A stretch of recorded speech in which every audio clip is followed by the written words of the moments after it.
त्या जमिनीमध्ये वन लागलेलं आहे. वनमंत्री जर वन लागलेली जमीन जर वापरत असेल तर ही अत्यंत चिंताजनक गोष्ट आहे. त्यासाठी मी जिल्हाधिकारी कार्यालय ठाणे यांच्याशी पत्रावर केलेलं आहे. स्वतः वनमंत्री साहेब मंत्रालयामध्ये त्यांच्यासोबत मी 2 वेळा पत्रावर केलेलं आहे. वनरक्षक मुलुंडला जे बसतात यांच्याशी पत्रावर केलेलं आहे. एक पत्र त्यांच्याकडून निघालेलं आहे की आम्ही चौकशी करू, पण ती चौकशी अत्यंत संथ गतीने होत आहे. त्यामुळे प्रसार माध्यमांसमोर हा विषय मांडण्यासाठी आजची पत्रकार परिषद घेतलेली आहे. त्याच्यानंतर इकडे म्हापेमध्ये नाईक साहेबांनी जे 2 ऑफिस घेतलेले आहेत कामधेनूमध्ये, त्या ऑफिसमध्ये जे त्यांनी पैसे भरलेले आहेत तिथं फक्त आरटीजीएस म्हणून लिहिलं आहे. त्याच्यावरती कुठल्याही बँकेतून पैसे गेले आणि किती कसे गेले ते काही नाही, फक्त आरटीजीएस लिहिलेलं आहे. कुठल्याही बँकेचं ब्रँचचं काही नाव नाही आहे. म्हणून त्याच्यामध्ये मला शंका आहे की पैसे दिले की नाही, फक्त आरटीजीएस. आणि एखादे एवढे मोठे मंत्री आहेत आणि अशा गोष्टी होत असत त्या चुकीच्या आहेत. MIDCच्या जागेवरती 22 जर माळ्याच्या बिल्डिंग होत असेल तर भविष्यामध्ये तिथे उद्योग बंद होऊन जातील. उद्योग राहावेत आणि आता तिथे 22 माळ्याचे आहेत, बाजूला 22 त्यांचे व्हाईट हाऊस त्याच्यावर क्रिस्टल हाऊस तिथे पुन्हा 22-23 माळ्याची बिल्डिंग होईल. मग सगळ्या फॅक्टरी बंद होऊन जातील. ह्या गोष्टीला कुठंतरी रोग बसावा म्हणून मी हे सगळं प्रसार माध्यमांसमोर मांडत आहे. संबंधित त्याविषयी मी तक्रार केली आहे. वन लागलेली जमीन किती आहे, किती एकर जमीन आहे, काय क्रमांक आहे,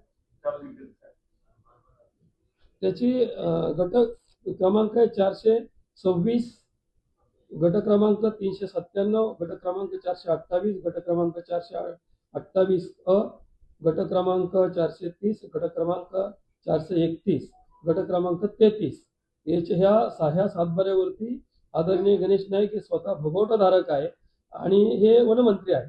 आणि दुसरा गट क्रमांक आहे 431, 475 अ, गट क्रमांक 431 हे जे गट आहे हे सुबोध ॲग्रो या कंपनीला फक्त 500 रुपये प्रति एकरी 60 वर्षासाठी लीजवरती दिलेले आहे. म्हणजे कवडी मोलाली. म्हणजे अशी कुठे जमीन फार आपल्या डोंगराळ भागात जरी गेलो तर 500 रुपये एकरीला भेटणारच नाही ती जमीन कोणाला. मग ह्या सगळ्या प्रकाराची चौकशी व्हावी म्हणून मी संबंधित विभागाला तक्रार केलेली आहे. त्याच्यावरती कारवाई व्हावी आणि पत्रकारांसमोर हा विषय यावा यासाठी पत्रकार परिषद घेतली. कारण मागच्या काळामध्ये घेतली होती त्यावेळेस इलेक्शन होतं किंवा आता मध्ये महापौरचं इलेक्शन झालं मग मध्ये, म्हणून मी आजचा दिवस म्हणून मी आज प्रेस. आपण म्हटलं 500 प्रति एकर जमीन दिली आहे, त्या कंपनी डायरेक्टर कोण आहे, कोणी कोणाला दिली? सातबारा धारक स्वतः आदरणीय गणेश नाईक साहेब आहेत आणि ज्या कंपनीला दिलेली आहे सुबोध ॲग्रो त्या कंपनीचे डायरेक्टर सुद्धा स्वतः नाईक साहेबच आहेत. फक्त नाव वेगळे, कंपनीतील फक्त कागद फिरवलेली आहे. आता ती का फिरवली ती माहित नाही, त्याची चौकशी झाली पाहिजे. आता टोटल एक्झॅक्टली काढली नाही पण अंदाजे माझ्या मताने सगळी मिळून 15 एकर जमीन आहे.